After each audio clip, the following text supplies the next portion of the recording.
Welcome back to Deep Thoughts, ladies and gentlemen. Today is going to be a rather esoteric biological episode that is going to be me freestyling, where I should probably write it all down and then tell you afterwards. But this came to me sort of as for me it was sort of a super epiphany. And it has to do with the symmetry of life and the fact that now there's a potential it's going to rain sooner than the weather report says, so let's keep our kidneys crossed here and get through an episode. So you know that all of my episodes, pretty much from the very beginning 4 years ago, talk about this stuff called ether. And again, we're talking about the masterminds of the universe teaching us about this stuff, having tracked it. The thing is, after you've been studying as long as I have, the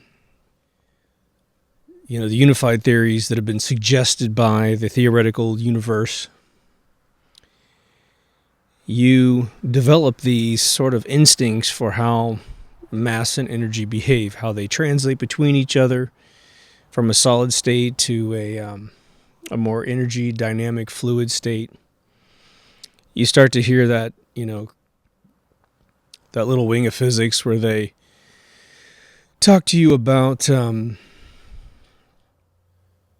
light behaving like a particle, light behaving like a wave, and you suddenly realize that when everything is made out of the same thing, we're talking about verbs and nouns. That transformation from one state to another as perceived by the optics that you have to perceive it. Now, we don't necessarily see light, but you could, we don't necessarily hear light, but you could hear light if you were built differently. If the way that the brain interprets the visual cortex were to be routed to an auditorial thing, imagine that. It'd be like those movies where they play that desert scene. And some dude wakes up in the desert and you hear that sizzling, violin thing. We could have that, but we don't. What has always fascinated me is the symmetry of life. And there's quite a few takes on this, but I'm unaware of anyone doing an ethereal particle take on it. Because if you really study the assertions of ether, Tesla says ether and water behave exactly the same. And what's kind of funny is I read that after I had suggested it in my article, but it's sort of or my episode, but it's sort of, so obvious. But that dude was tracking it at a much more meticulous level with machines, whereas we're just using observable reality, right? Why is the body, in some cases, especially, let's just use human bodies, why are we incredibly symmetrical? We're not perfectly symmetrical down to the atom, but we are fairly symmetrical beings. And then when you go inside the gut canal of a human being, you start to get asymmetry. And it's a very interesting thing. But even in something that is asymmetrical in the human body, you could take it out of the body and turn it in a particular way, like this cigar, and it's going to be a mirror image. In a lot of cases, the pancreas, the liver. There's then an adjustment for gravity. So let's go through this. That which forms first, I believe, suffers from the most symmetrical design. That which forms later tends to get a less symmetrical design. What do I mean by that?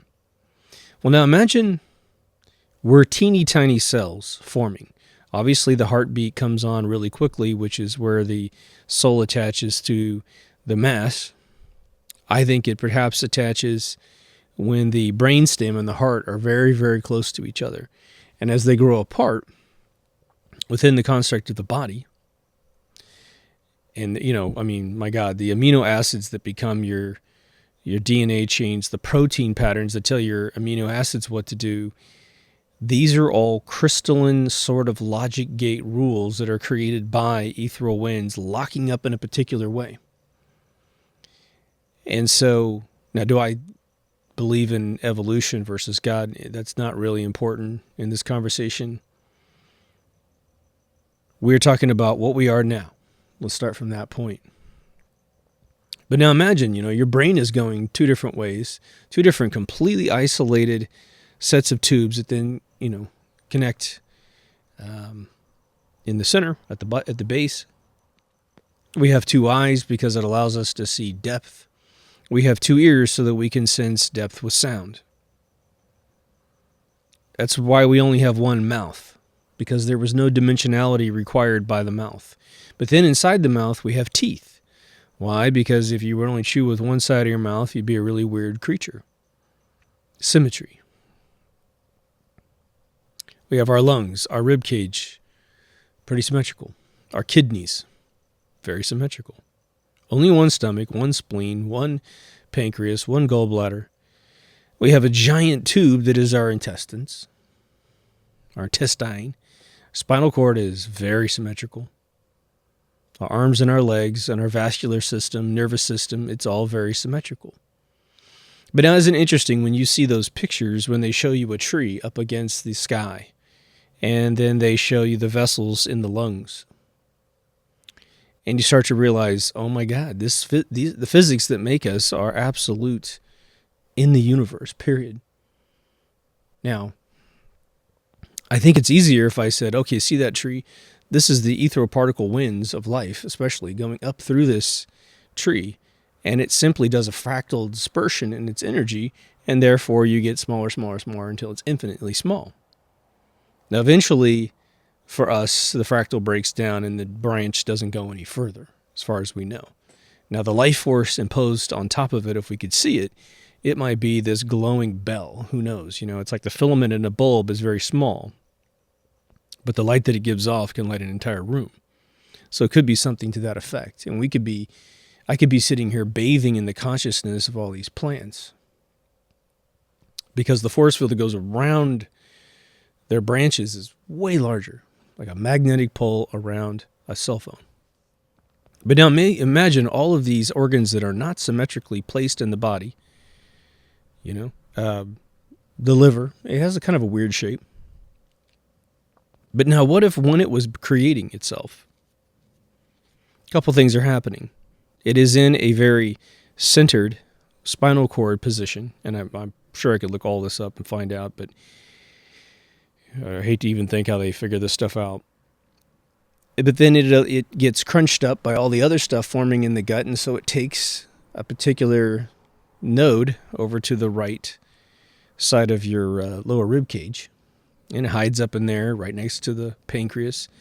The pancreas is symmetrical until gravity starts taking over and other things are bumping into it. Your intestinal tube, even though it is very asymmetrical in placement, it's pretty balanced in weight, of course, right? But you have your upper intestine, then your middle intestines, your lower intestines. It comes down the right side of your body, goes down to your appendix, then rushes back up, then wiggles all the way down, then goes down the backside, and the tube keeps getting bigger and bigger and bigger in its diameter. It has slightly different purpose. But you take the tube and you look right down the center, and although the diameter is changing and its absorption capabilities are changing, meaning like the wallpaper at the top of your intestines really grabbing all your nutrients, and then towards the end it doesn't.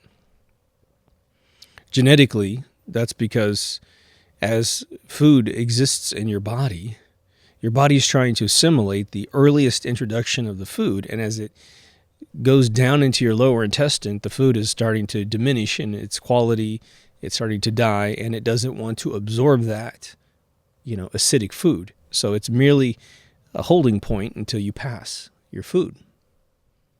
But how many times have we seen organs in the human body and then some other inanimate object created by just the universe that happens to look very similar? A bubble of water, like that sort of half moon contact lens of water. Well, it looks just like the front of the eyeball. We look at, right down the barrel of a flower, like a daisy. And then you look right down the barrel of an eyeball. And where one has rose petals, or petals in general, not rose petals, completely different design, more of a Fibonacci pattern there. And then you look into an eye, from a daisy to an eye, the petals have merely turned into these stringier forms of sort of holding up the lens that's just inside your eye. The lens in your eye is pretty damn amazing. What's interesting is I'm trying to get to the point where I can share a conversation with someone who sees ether the way I see it, which is everywhere I look around. For me now, I am seeing everything renew itself constantly. I've got a bunch of inanimate objects. That table right there, I don't know how long it's going to sit out here. I've got this little coffee table over here. I've got that table that you see without a top and the 4 chairs. That has been in my family since the mid-'80s, all right?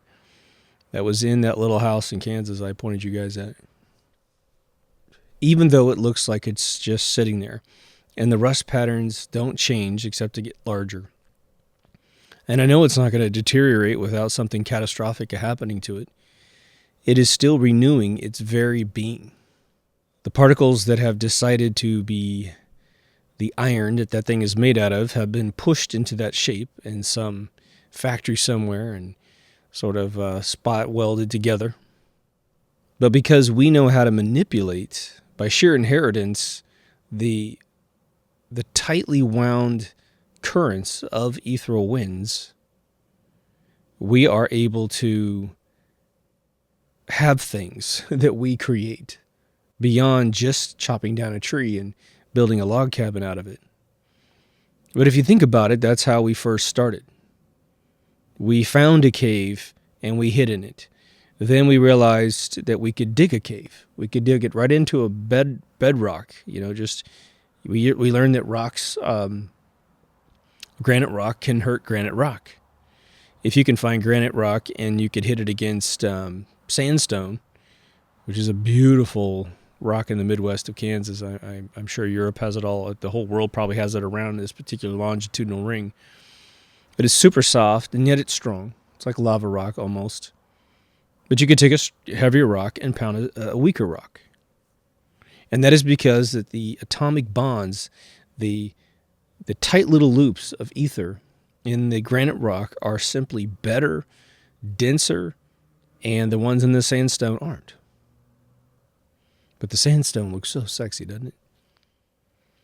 Now, there's all kinds of beautiful things about the human body that are related to survival of the fittest. I mean, there's a bunch of funny ones. At some point, man figured out that the waste product that man produces as a result of eating smells bad and tastes bad, I'm assuming. Okay? And so we didn't consume our waste product. If we had, we would probably all have died off really quickly. And maybe one particular group somewhere in the universe did that, and they died out very quickly.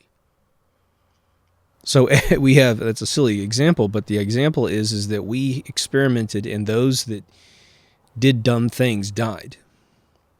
Through poison, through not realizing, hey, that's a cliff, and you don't have 2 eyes, and so you have no idea that means down. Because you look down, and your one little cycloptic eye made the ground come right up to you, just like the ground that's under your feet, and even though it was a 500-foot cliff. And so they fell off the edge, and all the Cyclops died. Now, I'm going to repeat some stuff from the evolution episode because the conversation for me and the vocabulary and the way I talk about ether has so significantly exploded in my mind. I think I can do a slightly better job. But one of the things I want you guys to think about is the fact that all things that are born are in some sort of gravity bubble. Again, gravity is a push, not a pull. Ether particles go through damn near everything in the entire universe. However, if you do use, like remember I just said, granite can hurt granite, ether can block ether. Nothing else in the universe, as far as I know, could block ether but ether, because that's what everything's made out of. So if you create a regional bubble of fluid or a regional bubble that's called an egg, At a microscopic level, especially at an ethereal level, at the very, very beginning, we are able to create circular objects that are called cells.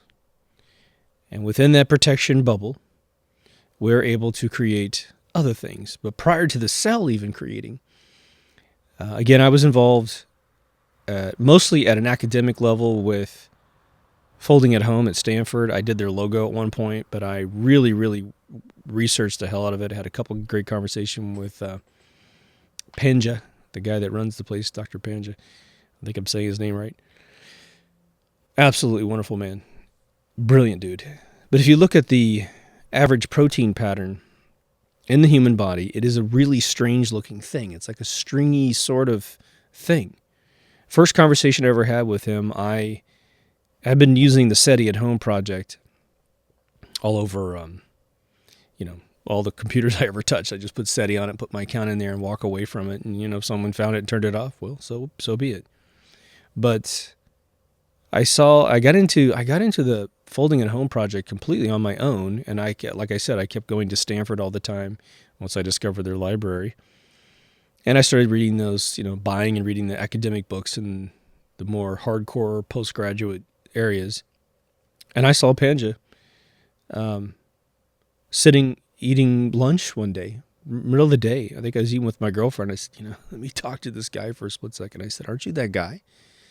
And, it was one of these things where he's academically brilliant. He's doing state-of-the-art computer simulations of protein patterns folding so that they could find the way that they fold that allows them to do protein inhibitors.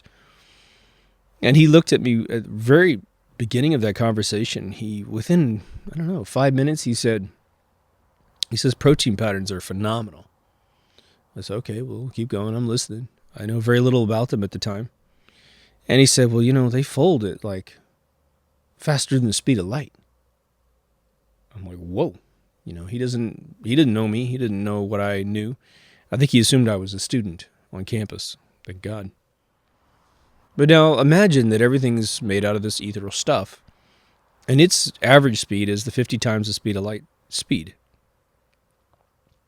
Now, the verb of light seems to be 1/50th of that speed, even though it varies and it changes. And I just read an article that said that the speed of light is slowing down. It's like, that's really interesting. And it makes complete sense that, the universe is an organic substrate of particles, and if there's just a change in the density of the universe where we are with ethereal particles due to something else going on, the butterfly in Peru thing, then we could probably experience even our own existence slow down for a split second, but perhaps we don't really notice it. Who knows?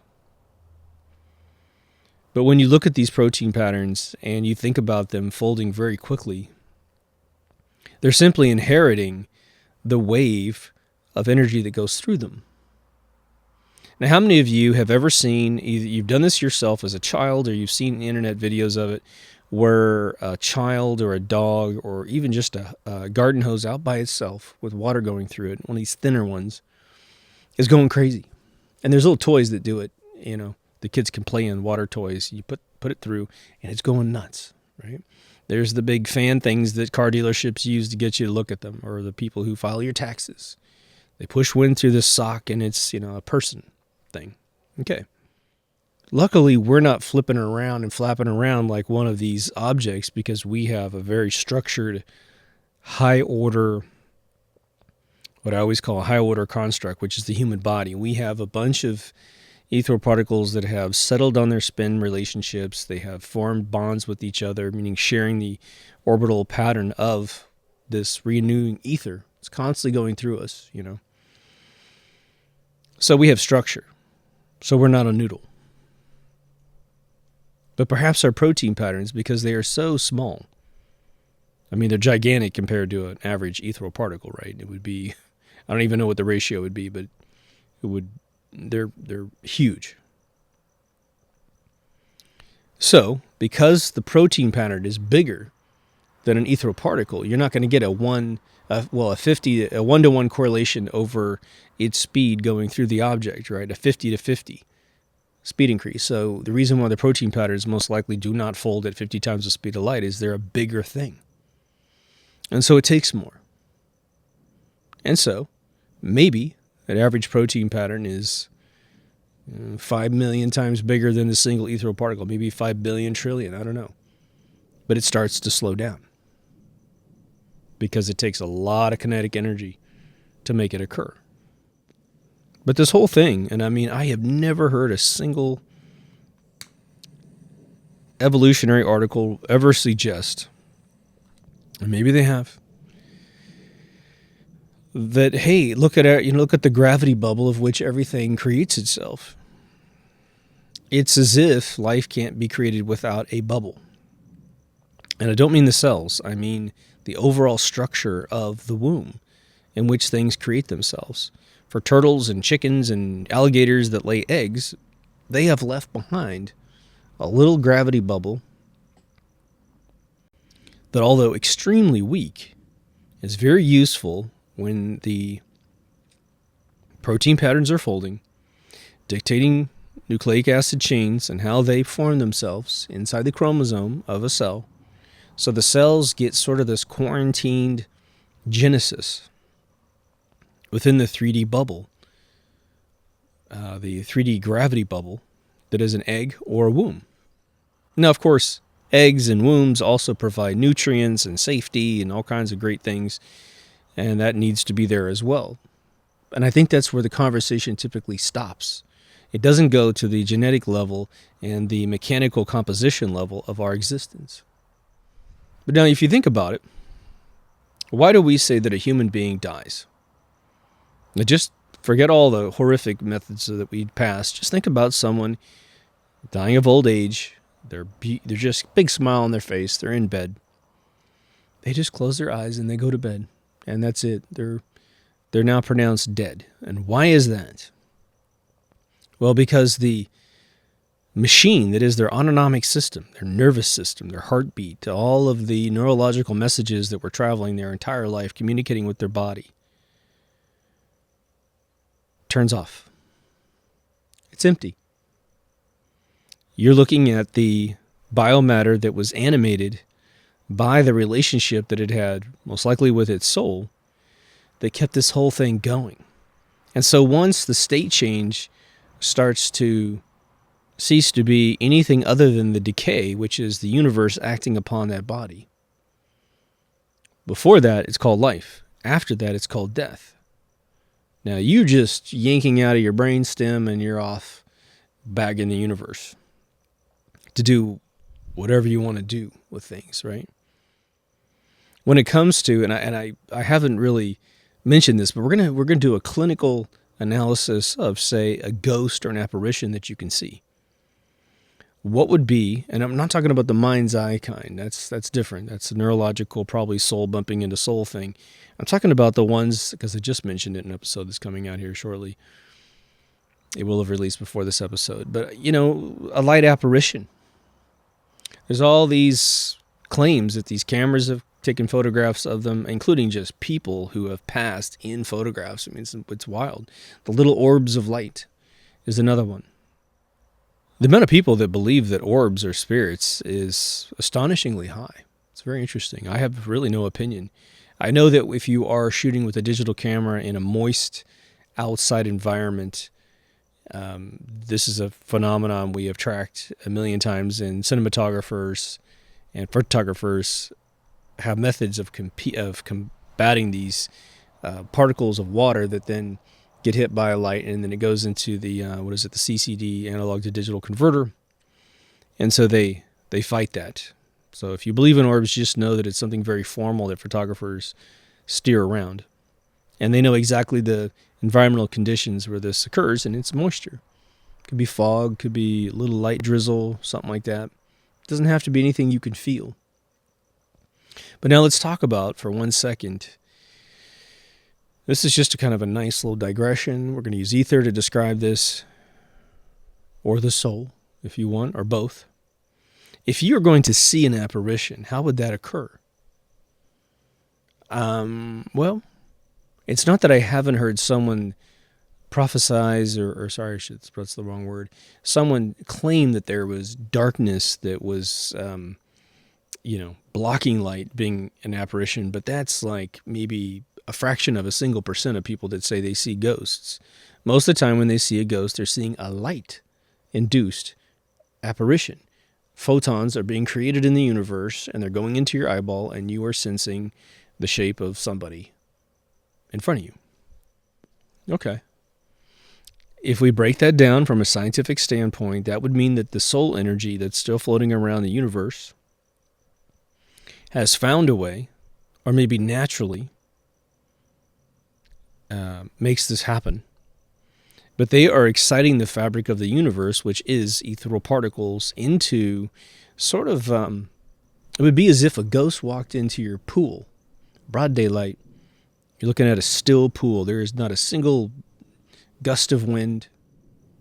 And all of a sudden, there's ripples in that water as if someone is walking through the water. You can see their waistline, which is kind of this null area, right? But around them, they're creating ripples. Those ripples would be the waves of light, and the water would be ether. Now, you take that up to a three-dimensional level instead of a 2D plane in your pool, and you might have some interference with the fabric of the universe that might produce an apparition. Now, we're going to pierce this and parse this a little bit more. When I was a kid, one of the things they put on TV once, and I mean we're talking the 70s, was they were somewhere, I believe in Europe. I know they were in Europe, but they had filmed, well, I guess I think they were in Europe.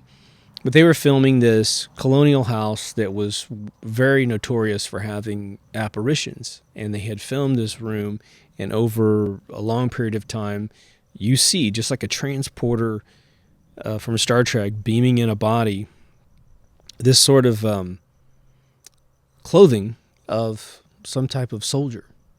It's very much like the pants that Prince wore, where he had the diagonal buttons in the front, and Adam Man, I think, wore the same sort of thing because they're colonial pants, right?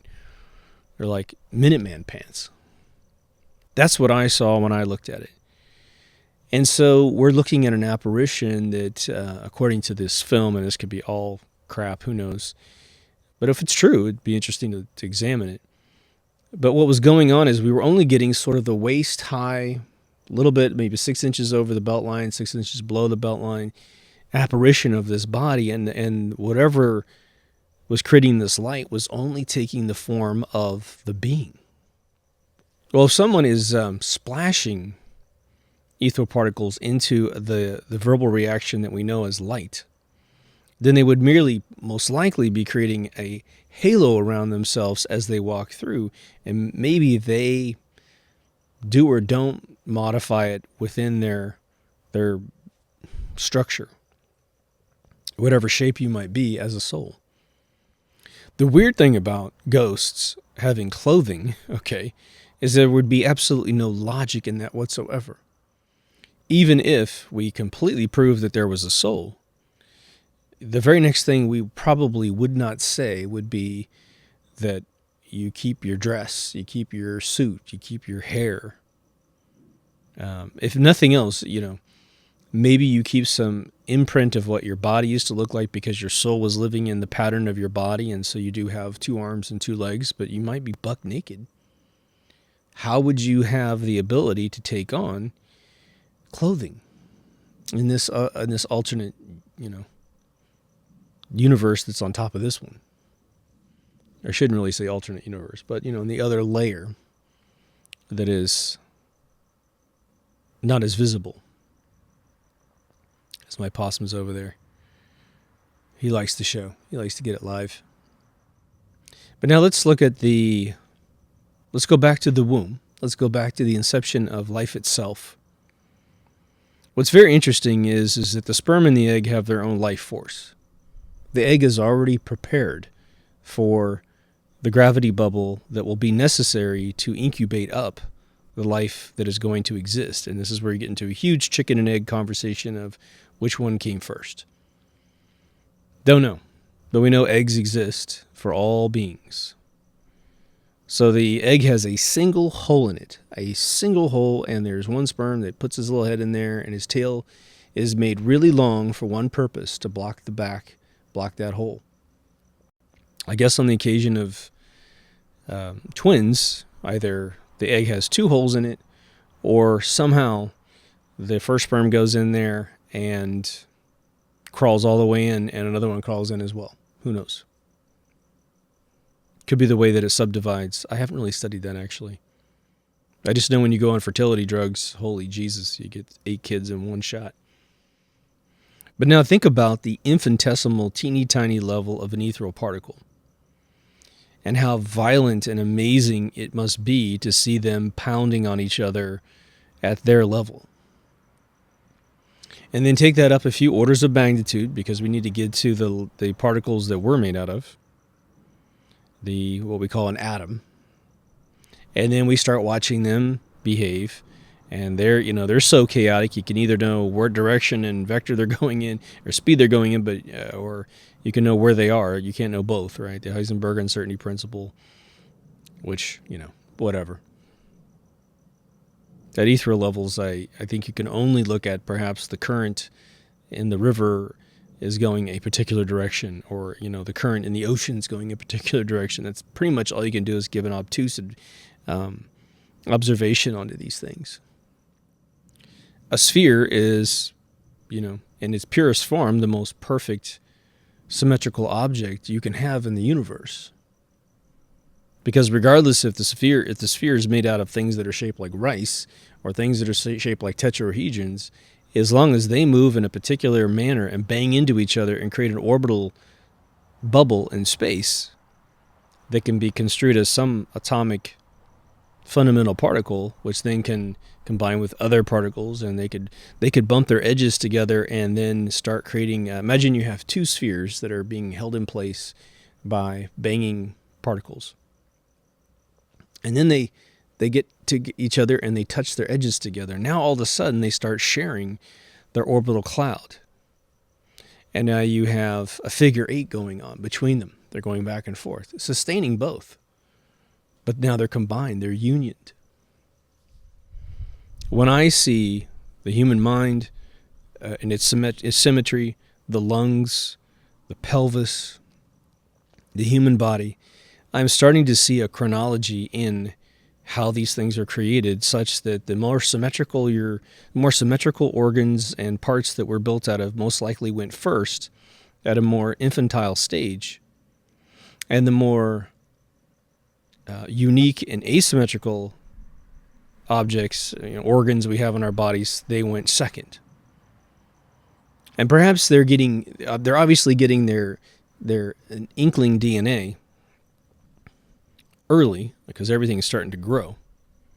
But if you are getting your digestive nutrition from your mother, then there are organs of which we use when we get out of our mothers that must function such that we can grab our own nutrients. We have to have our teeth and our mouth and our saliva. Our whole digestive system has to turn on, because we have the umbilical cord right away. We don't need our eyes and our ears that much. I mean, I'm making an assumption, of course, but your ears start on your cheeks, and they move back towards your ears where they are. Again, I had a friend of mine in school who I've just recently made contact with, but I went to school with him in 4th and 5th grade. Actually, I guess half a third, 4th and 5th. And he had one of his ears hadn't completely gone all the way back, so he had sort of the his earlobe was a little strange, and the one on his left side had never moved all the way back, and so it was on the side of his head, and it had no hole. And I guess Paul Stanley has one of those ears. So what happens? Something happens where the movement doesn't occur for whatever reason. But think about your eyes. They go last. With your ears, you don't need them. You're listening to your universe perhaps before you definitely don't see much, right? You're inside your mom. I guess I'm kind of glad I don't know what the inside of my mom looks like. Those are memories I will gladly wholesale out there. But as we try to simulate life in computers, and there used to be that old life program they made, I believe its first incarnation was in the early 70s, where it's just these little rules where these pixels crawl across the screen, and the pixels are being refreshed by an algorithm that goes from the top left to the bottom right, and it's scanning and scanning and scanning, and it has rules. If you're by a particular pixel, you may, based on where you were before and what movement you're going in, you may be able to combine with that and become a bigger object.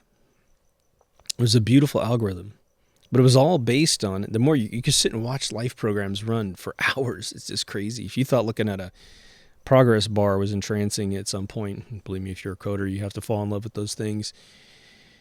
We have to, I think, understand the chronology of how we create based on not just X-raying a bunch of baby fetuses, unfortunately, but the relationship we have with this single particle in the universe that controls absolutely everything. And again, it doesn't negate God at all. This is God's little, it's his creation. I mean, if God exists, then the ethereal particle is one of the most masterful things ever created, because it gives you this illusion of energy that's electrical, and it gives you the illusion of inanimate matter like a dirt clod. It gives us love beings, these souls that we have, a medium to live in a temporary form. And then if you think about it, we have this again, historical histogram of our history that we get to enjoy. It's amazing. So we are plugged into this ultimate database that is the universe, with all solutions and all knowledge of all things, because it most likely just is. It's just there. Everything that could possibly be thought up by mankind is just sitting there, finished. The only thing we're doing is sneaking into the Indiana Jones warehouse and saying, "Ooh, this is a box of sci-fi movies that no one's ever seen. I'm going to go take them back to my world and write them down so people can come see them." So the human body is usually something to marvel at, no matter what your IQ is. You simply go, "Oh my God, this is amazing. That it all works. That life can be produced by us." Life being, hey, you're able to, due to your creator's design, to create another vessel, a shoebox, by which shoes can fit inside the shoebox. And, if you build it, they will come, sort of thing. I know the line has changed because of the Mandela effect, but screw that. But there's this interesting relationship, and what's really fascinating about this is the following. If we copulate and impregnate each other, here's what's interesting. Now, there are situations, and we won't get into the details, but there are rare occasions when life never shows up in the womb, regardless of the, I would say no conscious life seems to show up in a very rare circumstance. It's a very tumultuous thing to experience, but it's very rare. But even if something goes wrong in the child, inside the mother, for whatever reason, the life force is still there. The consciousness is still there. It is. I mean, you can want to use, abortion as a birth control mechanism, but nothing's ever going to stop the fact that life has a soul attached to it. Now, at the same time, that might sound like I'm judging. I firmly believe that once we pass away for any reason whatsoever, the soul does return to the universe and merely goes in a circle. So I am very disappointed with the 13 states of the United States that are now allowing 9-month abortions, simply because someone's a narcissist. If you go 9 months, have it and let someone adopt it, would you? Hell, 8 months, you can do the same thing. But anyway, we make a vessel and life shows up to possess the vessel. I mean, is that not amazing? Right?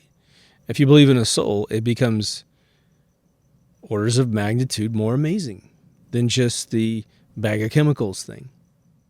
Now, I just published this morning the previous Lives episode. And so this is sort of an ethereal extension onto the next stage, going back to the drawing board of life as it exists. But now what's interesting is you have especially in Asia, a number of fighting styles which talk about the chi. And there's Asian cultures that live within the chi. And, I know that there are many cultures that have various implementations of interacting with this stuff. The Hindus have their own chakra mechanisms, so I am talking about the same thing. What I like about the way that China talks about it is it is very simple for the mind to completely grasp.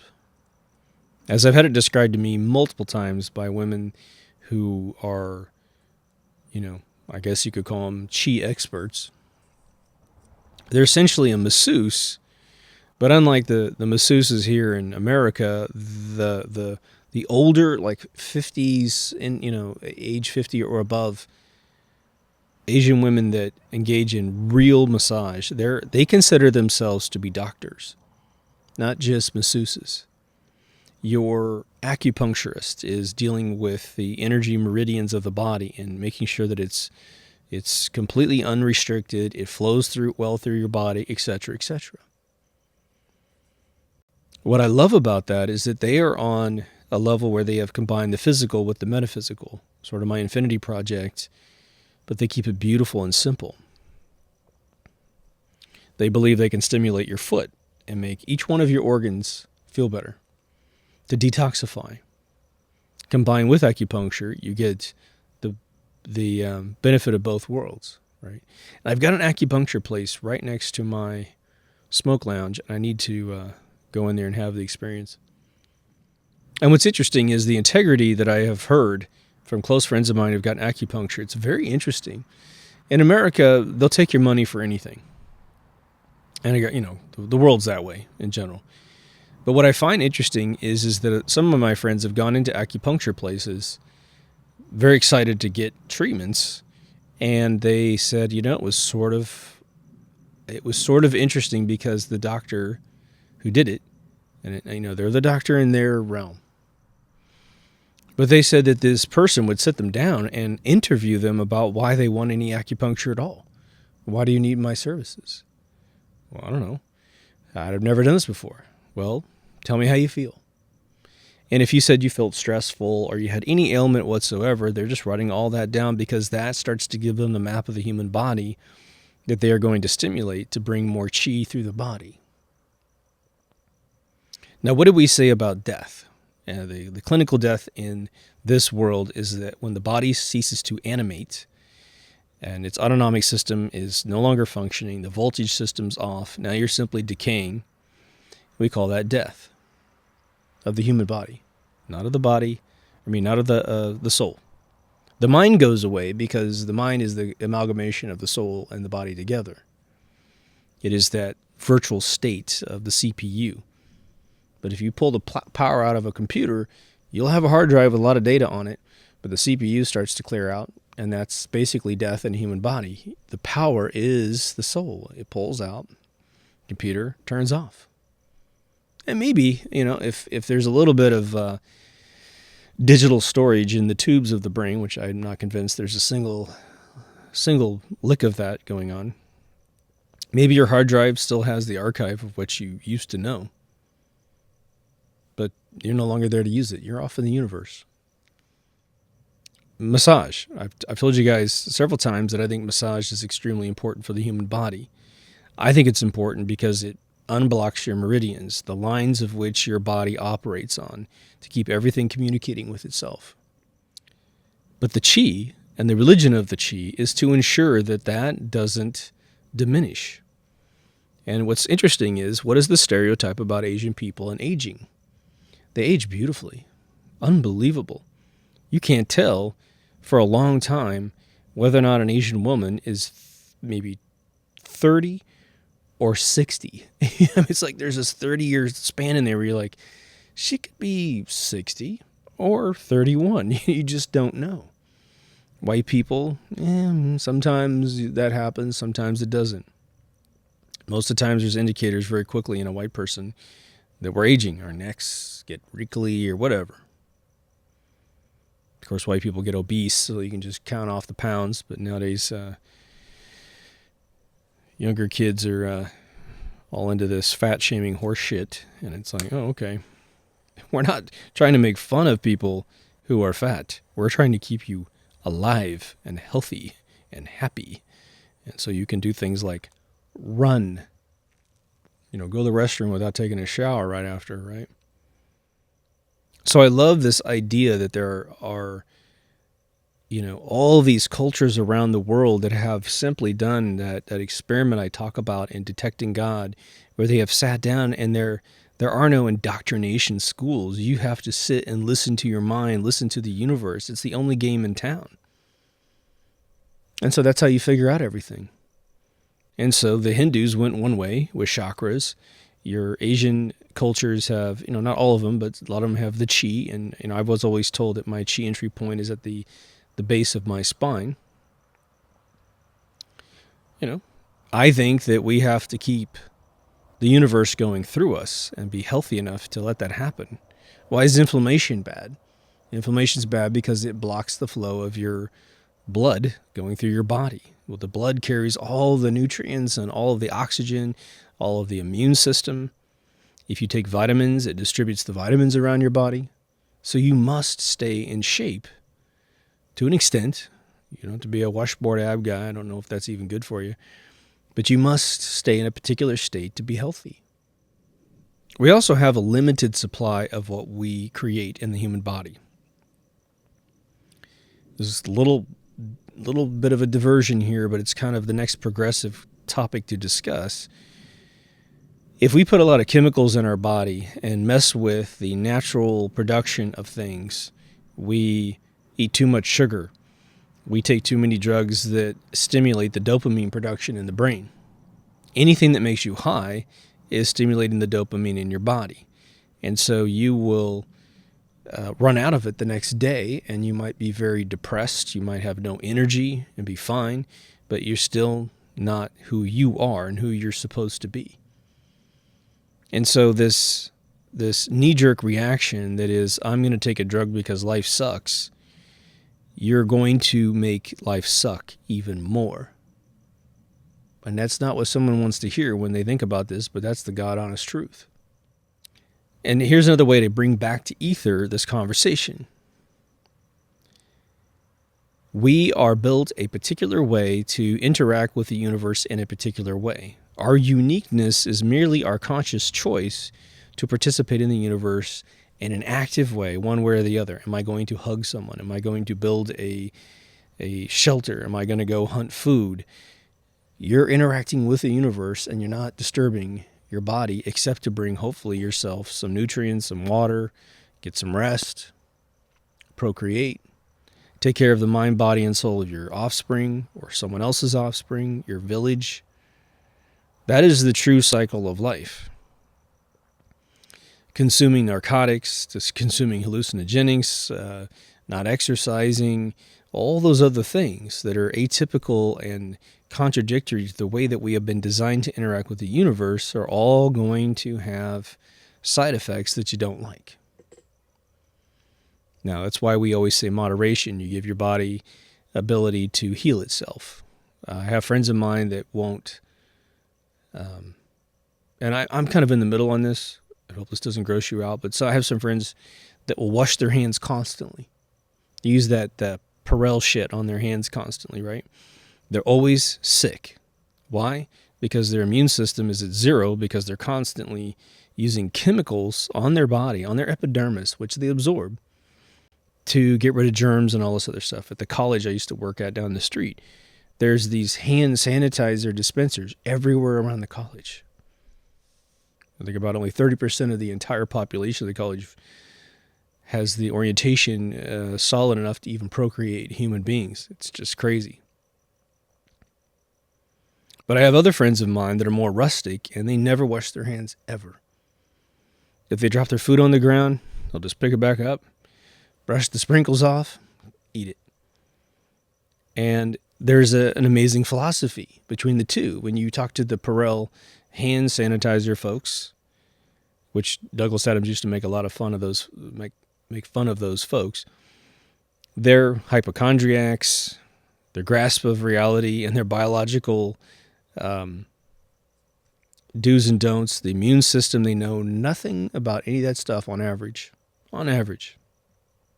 Some people might know too much and they become Mr. Pratt from Creep Show, you know.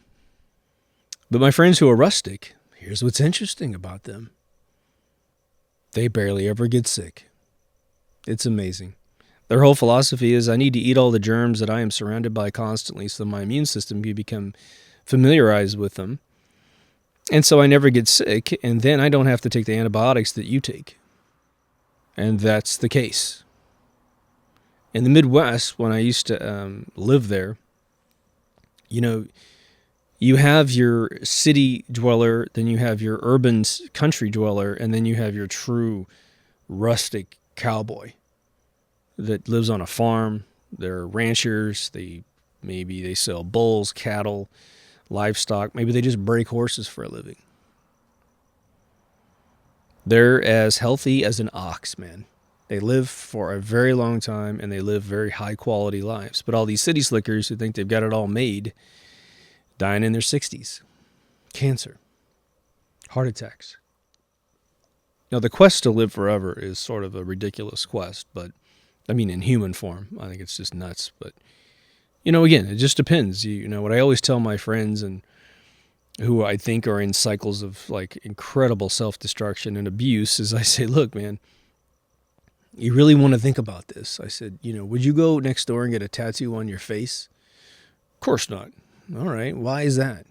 Well, because it's forever and you can't get it. You can't take it off. And it's a decision I'm making today that I even if I could rationalize such a thing, I wouldn't want it when I'm 65 years old and have grandkids and I look like a monster. I'm like, great. Then you completely understand the next thing I'm about to say. Why make a bunch of forever decisions about your body when you're too young to appreciate what forever means? And eating shitty food is one of those things. The reason for this episode is to see the ecosystem of our existence as matter-based beings, but also to see the tethering, symbiotic relationship we have with our souls. Now, when I talked about the human body, it is probably the most complex form of life that we know of in the universe. Like I said in a previous episode recently, the human body is more complex than a galaxy. It is. The galaxy is just some, you know, rain drain of ethereal particles swirling into some center core. Due to the obstruction of ether, which creates a push, a negative pressure in the universe, which draws things together.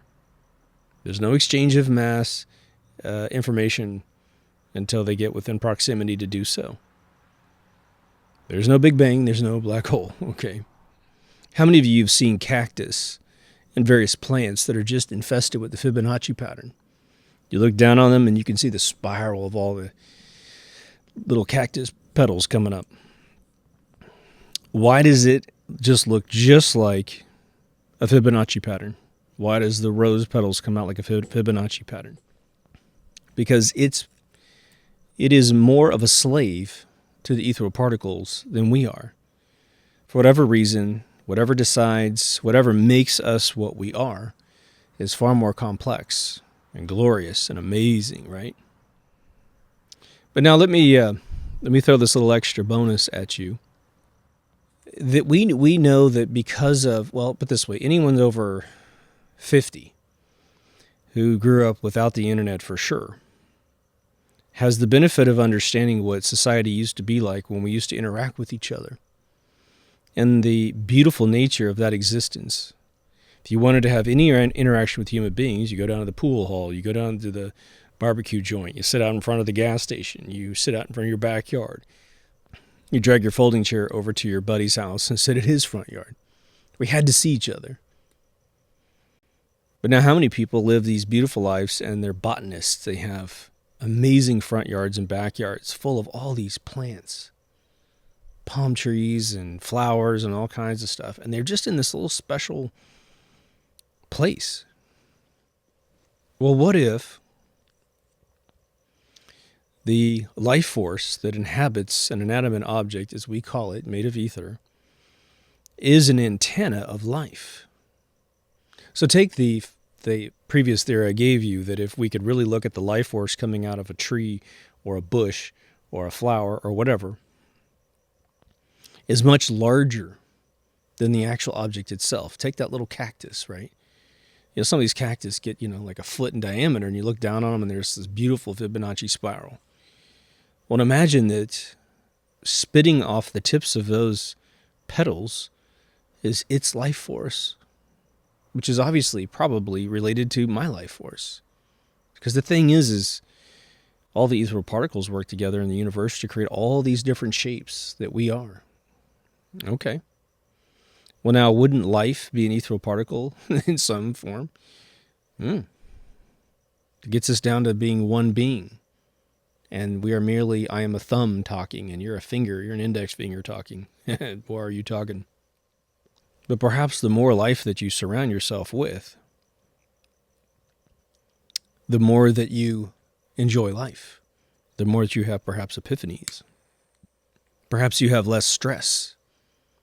Because, if you built a bridge out of a single pylon and you had big long beams that wouldn't break, and you put that one pylon in the middle, probably not a really long bridge, but even if it was, that single pylon is taking all the stress of the entire bridge. Now, structural engineers typically don't build bridges like that because of redundancy. You want a pylon to be able to say, let's say it could hold 100 tons. And so if that one pylon breaks, the whole bridge goes down and all the life on the bridge dies or is severely injured. So no one designs anything like that. You build them out of multiple pylons and pillars to distribute, say, 100 tons over 10 pylons that can handle 100 tons. And that way, if one breaks, the bridge is fine. Engineers don't even worry. They want to get it fixed quickly, but it's okay. So if you're one human being all by yourself, enduring the entire world's pressures on you as you perceive them to exist, then you got a lot of pressure on you. But if you were to hang out with other people, even if they're not participating directly in your cause and effect of stress, you're sort of getting rejuvenated by your friends sitting around you. And again, social media, no matter how amazing it gets, will never replace someone sitting in the room with you. It's starting to rain here, so let me do a sign off. If you haven't been to deepthoughtsradio.com, please go. There's audio, video, log Facebook group, a Twitter page, a Patreon account, and a PayPal page. Take care of yourself and someone else, and I'll see you in the next Deep Thoughts.